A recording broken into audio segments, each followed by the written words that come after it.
Le mensonge qui a ruiné 40 000 personnes, détruit des familles entières, provoqué des suicides. C'est l'histoire de Bernard Madoff.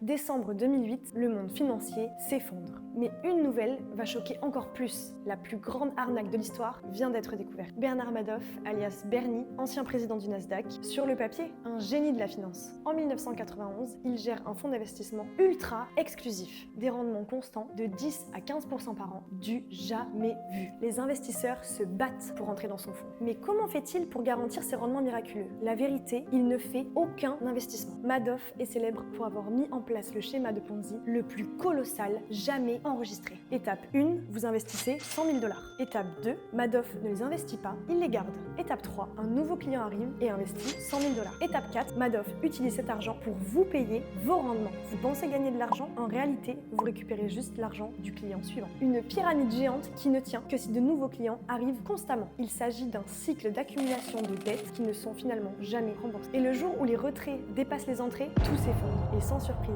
c'est exactement ce qui va se passer. Pendant 17 années, personne ne doute. Mais comment est-ce possible? Premier facteur, la réputation. 48 ans d'existence. Il a lancé son propre fonds d'investissement, il a présidé le Nasdaq et il a même conseillé la SEC. Deuxième facteur, l'exclusivité. Madoff ne fait pas de publicité. Vous ne rentrez uniquement que par recommandation. Le ticket d'entrée se comptait en plusieurs millions de dollars. Troisième facteur, les victimes prestigieuses créent la confiance. Rapidement, de grands noms émergent, comme ceux des acteurs Kevin Bacon, John Malkovich ou encore Steven Spielberg. Mais si ces gens-là lui font confiance, pourquoi pas vous? Résultat, 40 000 clients, tous piégés. La fondation du promoteur immobilier Mortimer Zuckerman a, elle, perdu 30 millions de $. Parmi les plus grosses banques, et notamment en Europe, les clients de Santander étaient exposés à 2,3 milliards d'euros. Ceux d'HSBC à environ 1 milliard d'euros. En France, Natixis a perdu 450 millions d'euros et BNP 350 millions d'euros. Au total, c'est plus de 64 milliards de dollars envolés. Une fraude devenue historique. Le plus choquant, les signaux d'alarme étaient partout. En 2000, un analyste nommé Harry Markopoulos alerte la SEC. Il leur explique